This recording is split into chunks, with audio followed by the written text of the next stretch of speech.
Olá, bom dia. Bom dia. Olá, pessoal. Bom dia. Este é o Visual, um programa acessível da TV Brasil. Participe, comenta lá no nosso Facebook. O nosso endereço é facebook.com/Visual TV Brasil. Direto do Rio de Janeiro, o Visual começa agora.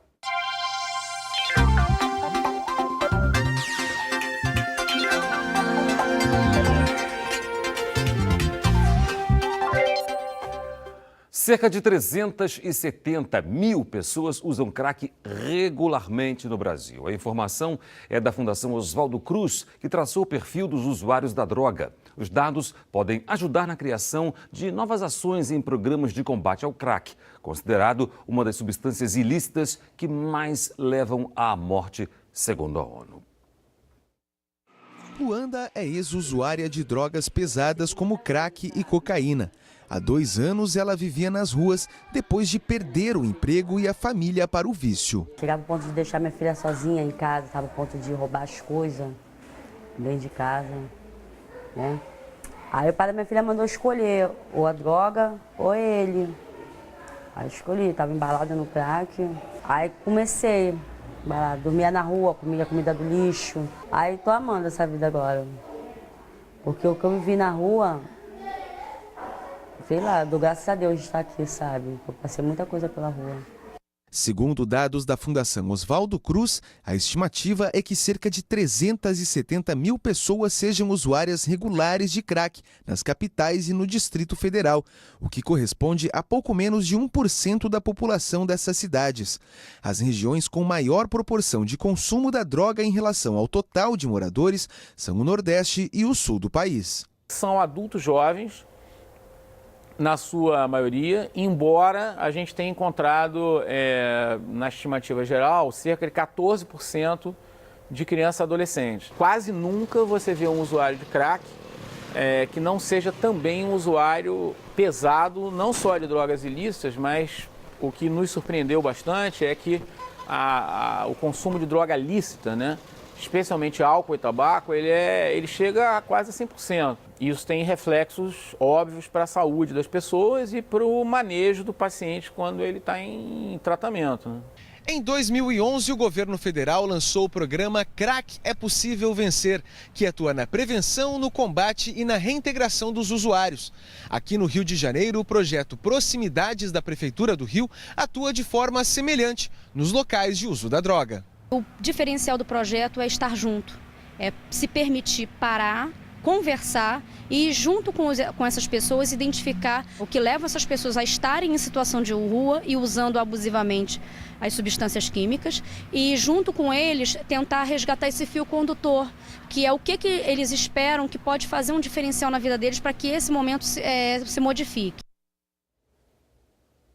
E olha só, São Paulo, um programa criado há mais de 1 ano diminuiu o fluxo de dependentes químicos na região chamada de Cracolândia, no centro da capital, viu, Cláudia? Mas apesar dos avanços, ainda há desafios a serem superados.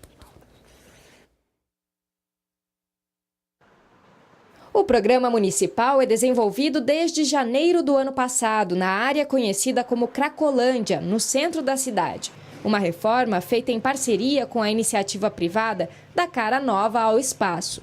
Essa região da Cracolândia já chegou a receber 1.500 usuários de droga por dia, de acordo com a prefeitura. Em janeiro de 2014, 150 barracos foram desmontados nessa área. Era o início do programa municipal de Braços Abertos. Moradia em hotéis, alimentação e R$ 15 ao dia pelo trabalho de varrer as ruas são oferecidos a quem adere ao programa. O tratamento de saúde é opcional. O último balanço, divulgado em janeiro, contabilizava 453 pessoas atendidas. Cirilo é paraguaio, mora há 12 anos na região. A gente tentou fazer uma entrevista com ele. Posso fazer uma pergunta para ele? Só um segundinho. Ele não deixou, o monitor não deixou. Assim a gente já tem dificuldade. A prefeitura não indicou o porta-voz para falar sobre o programa. No fim de abril, uma tentativa de retirada de novos barracos terminou em violência. Pouco mais de 1 ano depois do início do programa de Braços Abertos, os usuários de droga deixaram de se concentrar na rua em frente a uma estação de trem e foram para a rua de trás. Aparentemente parece que está boa, né? Mas a presença dos usuários é muita ainda. Né? A abordagem, eles pedem as coisas, se você não dá, eles tomam.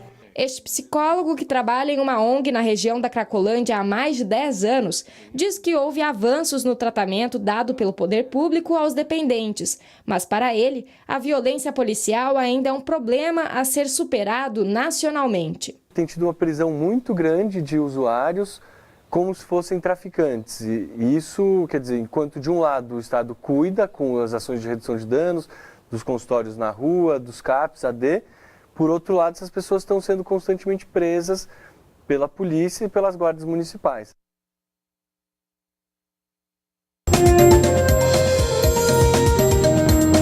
A semana começou com confrontos violentos no Iraque. Militantes do grupo extremista Estado Islâmico assumiram o controle de Ramadi. A cidade é a capital de Anbar, a maior província do país. E era uma das poucas cidades importantes que ainda estavam sob o controle do governo. Os ataques aéreos feitos pela coalizão internacional, liderada pelos Estados Unidos, não foram suficientes para conter o avanço dos extremistas.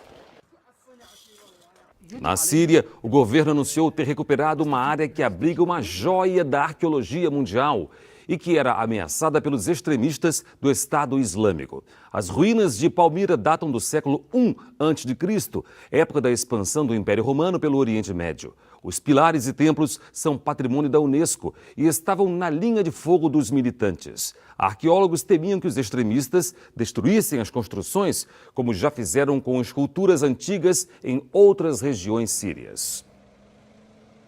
Esta semana marca o aniversário de 90 anos de Malcolm X, ativista político, escritor e um nome polêmico na história da luta pelos direitos civis dos negros. Desde a infância, Malcolm X teve que lidar com o racismo. Chegou a ser delinquente nas ruas de Boston, se converteu ao Islã e, por um tempo, acreditou que a violência era um meio legítimo na luta pelos direitos dos negros. Com o passar dos anos, adotou uma postura mais tolerante. As ideias de Malcolm X foram a base para o movimento Black Power e para os Panteras Negras no início dos anos 70. A mudança no discurso provocou o ódio de alguns seguidores mais radicais. Malcolm X foi assassinado em 21 de fevereiro de 1965.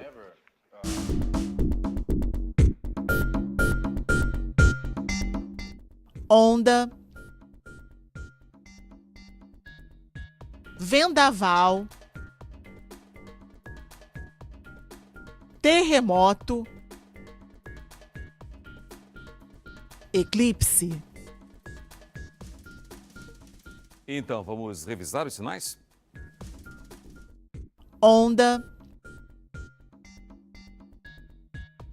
vendaval, terremoto, eclipse. Nossa sugestão para hoje, dentro da programação da Semana Nacional de Museus, vem de Manaus. A cidade tem mais de 30 opções de espaços que preservam a história cultural do povo da Amazônia. Da civilização moderna ao encontro com o passado. O Paço da Liberdade é o primeiro museu administrado pelo município de Manaus. O prédio, erguido em 1874, foi construído com toda a pompa do estilo neoclássico. Por muitos anos, serviu de berço para as tomadas de decisão que tornaram a capital amazonense na metrópole de hoje. Nessa sala, o imperialismo está por toda parte. A decoração é da década de 30. Nas paredes, uma viagem ao túnel do tempo, mostrando todos os chefes do executivo municipal, passando por cada época da história, do período colonial à república. Nesse outro ambiente, um sítio arqueológico bem debaixo dos pés. É possível observar as urnas funerárias do período pré-colonial, assim como a tubulação feita em cerâmica. As pinturas são um reconhecimento do processo cultural, uma oportunidade para observar a visão artística do amazônida. Todas essas relíquias possibilitam a amplitude de conhecimento, mostram as raízes e a identidade de um povo. Há uns anos atrás, ela teve como comodato o Museu do Meio do Norte, mas foi um curto período de tempo, porque o museu, o acervo era federal, que hoje está no governo do estado também por comodato.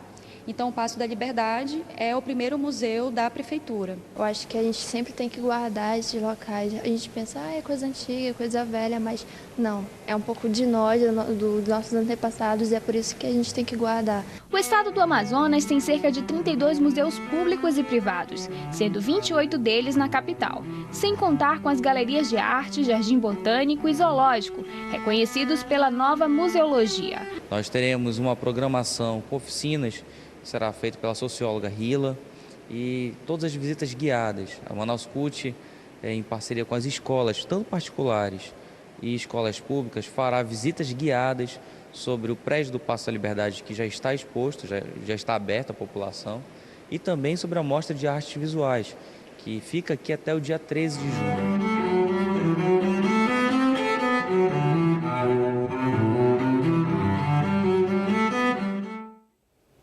E o Visual termina aqui. Muito obrigada pela companhia. Tchau. Bom dia. Bom dia para você.